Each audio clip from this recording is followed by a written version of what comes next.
ये जो पार्ट है ये भी कंटिन्यूएशन में है, salient features of the constitution. अब ये थोड़े से पॉइंट्स रह गए, वो भी कर लेते हैं हम। आज हम करेंगे फंडामेंटल राइट्स। अब ये भी एक बेसिक फीचर है कॉन्स्टिट्यूशन का, इम्पॉर्टेंट फीचर है। इसमें क्या है, ये जो फंडामेंटल राइट्स हैं ये पार्ट 3 ऑफ द कॉन्स्टिट्यूशन में डिफाइंड है। ये इंडिपेंडेंट ऑफ स्टेट रिस्ट्रिक्शंस है। अब ये फंडामेंटल राइट जो हमें दिए गए हैं इसमें ये है कि जो इंडिविजुअल है, ह्यूमन बींग्स हैं, उनके कुछ ऐसे राइट्स हैं जो वो इंडिपेंडेंटली एक्सरसाइज स्टेट ने हमें फ्रीडम दे रखी है कि वो एक्सरसाइज कर सकता है। अब यहाँ पे मेन बात यह है कि स्टेट इनके ऊपर ना कोई कानून नहीं बना सकती। मतलब कुछ भी स्टेट ऐसा नहीं कर सकती कि हमारे जो फंडामेंटल राइट्स है वायलेट हों। लेकिन ये भी नहीं है कि ये एब्सोलूट है, क्योंकि ऐसा रीजनेबल रिस्ट्रिक्शन जो आर्टिकल 19 में दे रखे हैं, वहाँ पे जो स्टेट है वो रिस्ट्रिक्शंस रीजनेबल हैं वो कुछ सर्कमस्टेंसेस में, जैसे इमरजेंसी में, या फिर जो 19 में हम पढ़ते हैं पब्लिक ऑर्डर, इंटरनेशनल रिलेशंस, ये वो जो हमारे हैं वो ग्राउंड्स हैं जिनके बेसिस पे रीजनेबल रिस्ट्रिक्शंस लगा सकती है। तो इनको हम एब्सोलूट राइट बिल्कुल नहीं बोलेंगे। तो अब ये होता है कि अगर कोई पार्लियामेंट या फिर स्टेट कोई कानून ऐसा बनाती है जो वायलेट कर रहा है फंडामेंटल राइट्स को हमारे, तो वो under article 13 of the constitution abolish कर दिए जाते हैं। वहाँ पे उसको अनकॉन्स्टिट्यूशनल डिक्लेयर किया जाता है। Law made in violation of fundamental declare unconstitutional, but it is subject to reasonable restriction on the particular grounds जो ground 19 में दे रखे हैं। Fundamental rights are not absolute right, can be enforced through। अब suppose हमें fundamental rights तो ये हमें rights तो दे दिए। अब अगर in violation, in case of its violation, अगर हमें इसको इन्फोर्स करने का ही कोई मशीनरी नहीं मिलेगी तो इसका कोई फ़ायदा नहीं है। तो अगर वो वायलेट हो गए तो हम इस तो वो कोई भी वायलेट करता जाएगा ऐसे। तो इन्होंने क्या किया, हमें एक मशीनरी दे दी जिसके थ्रू हम इन्फोर्स कर सकते हैं। तो वो मशीनरी क्या है, article 32 and article 226 of the constitution. इसमें थ्रू रिट हम यहाँ पे जाके अपने वायलेशन ऑफ राइट्स को इन्फोर्स करवा सकते हैं। तो वो रिट कौन सी है, habeas corpus mandamus prohibition quo warranto and certiorari. ये हम कॉन्स्टिट्यूशन सुप्रीम कोर्ट जब प्रोविज़न पढ़ेंगे 32 आर्टिकल 32, इसको डिटेल में हम तब करेंगे। सो कॉन्स्टिट्यूशन, अब ये जो फंडामेंटल राइट्स हैं ये करते क्या हैं, constitution has strike a balance between individual liberty and social interest.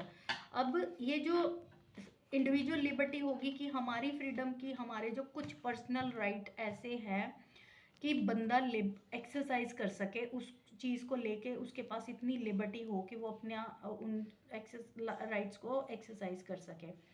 But at the same time ये जो रीजनेबल रिस्ट्रिक्शंस है ये यहाँ पे डिपिक्ट करता है कि लेकिन स्टेट इतनी भी, ये जो लोग हैं इतने भी फ्री नहीं है स्टेट से कि स्टेट इनके ऊपर रिस्ट्रिक्शंस ना लगा सके। क्योंकि अगर बिल्कुल ही लिबर्टी हो गई लोगों को तो वो तो दूसरों के राइट्स वायलेट करते जाएंगे।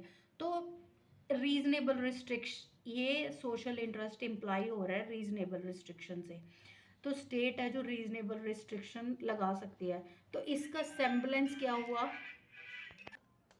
तो कॉन्स्टिट्यूशन ने ये क्या किया है, ये एक बैलेंस बनाया है इंडिविजुअल लिबर्टी और सोशल इंटरेस्ट में।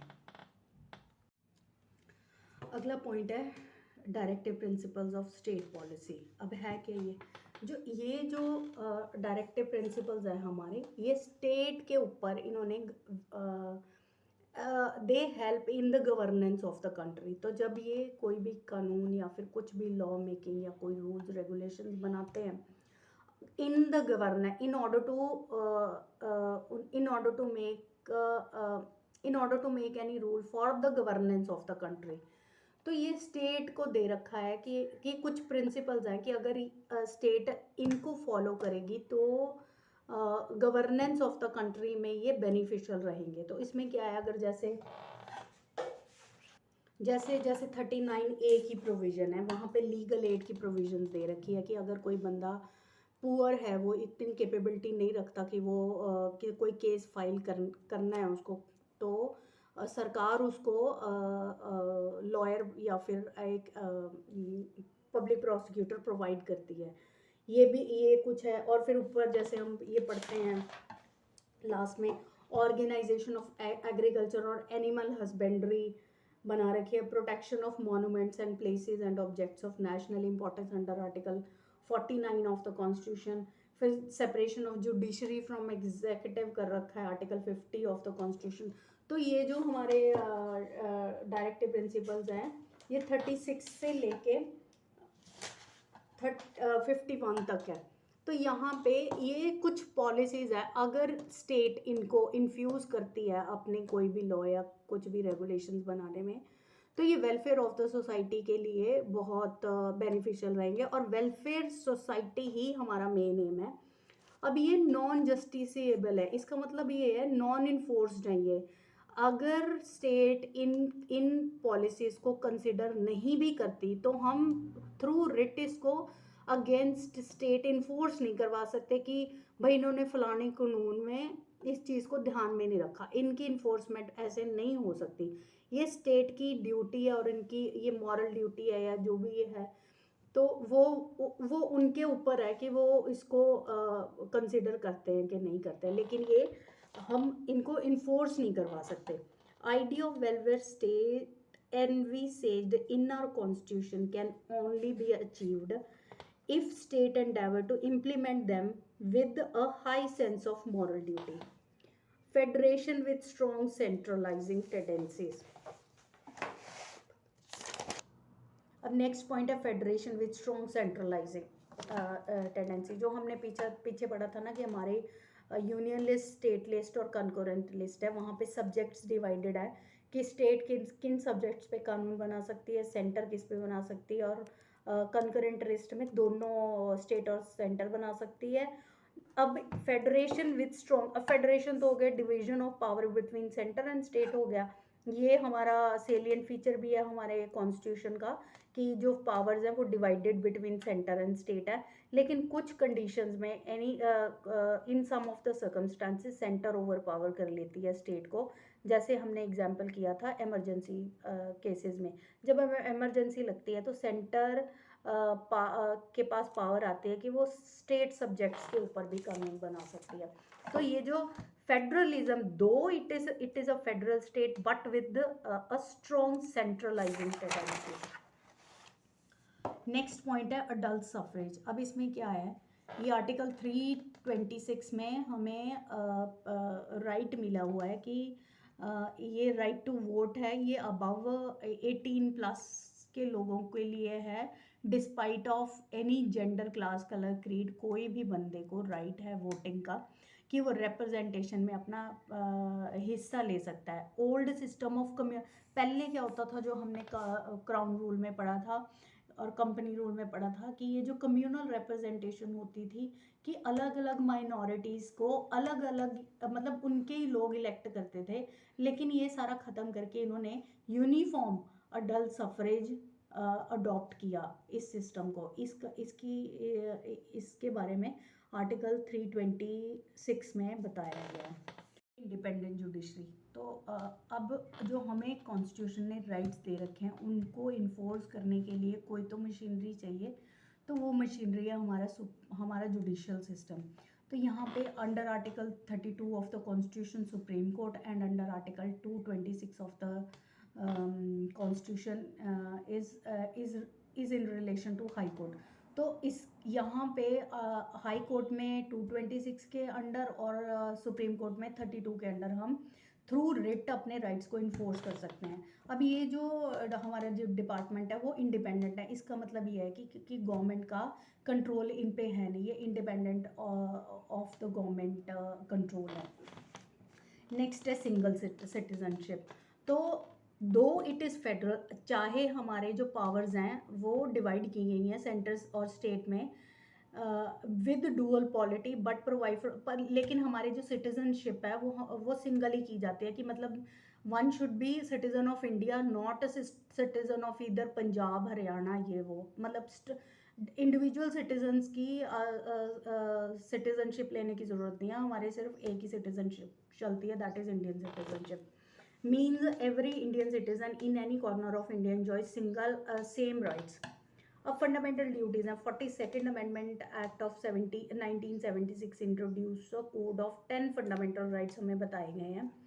विद सेकेंड ड्यूटी बाय अब 86th अमेंडमेंट इन 2002 में एक प्रोविजन ये क्लॉज ऐड किया गया इन द नेम ऑफ के, provide opportunity for education to his child or ward between age of 6 till 14 days कि यहाँ पे अपॉर्चुनिटी ऑफ एजुकेशन दी गई कि इन बच्चों को 6 से लेके 14 साल के बच्चों को एजुकेशन मस्ट है। तो ये आया हमारा 86 अमेंडमेंट के थ्रू इन 2002। अब नेक्स्ट पॉइंट है जुडिशियल रिव्यू। ये आर्टिकल 13 में मेंशन्ड है। यहाँ पे क्या होता है, अगर स्टेट और पार्लियामेंट कोई भी कानून बनाती है तो चेक जो है वो जुडिशरी यहाँ पे करती है। अगर जैसे फार्मर लॉ अभी बिल बना था तो इन्होंने बना तो दिया था लेकिन उसकी रिट फाइल होगी तो वो वायलेट हो गया, क्योंकि वो फंडामेंटल राइट्स को, कोई भी कानून अगर फंडामेंटल राइट्स को वायलेट करता है तो वो डिक्लेयर हो जाता है अनकॉन्स्टिट्यूशनल। आर्टिकल 13 हम डिटेल में पढ़ेंगे कि पहले कॉन्स्टिट्यूशन के जो लॉ थे या बाद में जो पोस्ट इंडिपेंडेंस क्या थे, प्री इंडिपेंडेंस क्या थे, वो सारा का स्टेटस हम यहाँ आर्टिकल 13 में डिटेल में पढ़ेंगे। लेकिन इसका मेन मकसद ये है जुडिशियल रिव्यू का कि कोई भी कानून बनता है अगर वो फंडामेंटल राइट को वायलेट कर रहा है तो वो it is declare to be an unconstitutional और invalid law, ultra vires to the constitution माना जाता है इसको। अब ये जो पॉलिसी मैटर्स होते हैं ना उनका जुडिशियल रिव्यू नहीं होता। और ये जो स्टैट्यूटरी ट्राइब्यूनल्स हैं ये जुडिशियल रिव्यू नहीं ले सकते, और ये पावर किसके पास है, ये Supreme Court, power of article 13 vest in the Supreme Court और हाई कोर्ट के पास है सिर्फ, अदरवाइज नॉट ट्राइब्यूनल्स इसको किसी भी कानून का जुडिशियल रिव्यू कर सकती हैं, और पॉलिसी मैटर्स का जुडिशियल रिव्यू नहीं होता। गवर्नमेंट हमारे इंडिया में प्रेसिडेंशियल फॉर्म ऑफ गवर्नमेंट नहीं है। हमारी कॉन्स्टिट्यूंट असेंबली में या गवर्नमेंट ऑफ इंडिया एक्ट 1935 में पार्लियामेंट्री फॉर्म ऑफ गवर्नमेंट को एक्सेप्ट किया। अब प्राइमरली दो तरह की गवर्निंग सिस्टम होते हैं, एक तो पार्लियामेंट्री फॉर्म ऑफ गवर्नमेंट, एक presidential form of government. Indian constitution has established a parliamentary form of government. This system is appropriate for both centre and state. अब पार्लियामेंट्री फॉर्म ऑफ गवर्नमेंट में जो central level पे है लोकसभा और राज्यसभा है, और state level पे लेजिस्लेटिव असेंबली और लेजिस्लेटिव काउंसिल है। तो main reason of adopting this that it had already been there in India before implementation of present constitution structure of India. Present constitution structure of India is same in 1935 वाला जो act था वहाँ भी हमारे already ये prevail कर रहा था system. Constituent assembly has adopted it because of historical reasons. अब इसमें होता क्या है, जो प्रेसिडेंट है वो हमारा एग्जीक्यूटिव हेड होएगा, council of ministers elected representative होते हैं जो हमारे जनरल इलेक्शंस के थ्रू जाते हैं, और जो प्राइम मिनिस्टर है ये इनका हेड होता है। सीएम जो काउंसिल ऑफ मिनिस्टर है ये कलेक्टिवली रिस्पॉन्सिबल होते हैं हाउस को।